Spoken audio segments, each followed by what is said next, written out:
ركز على المكان بس اللي فيه البيتزا، لأن المكان كله زي ما انت شايف كده يس.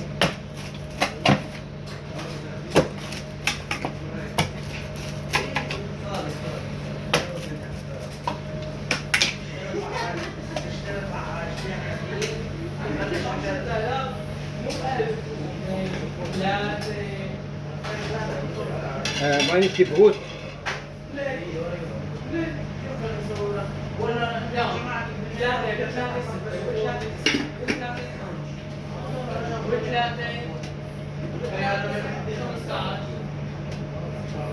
لا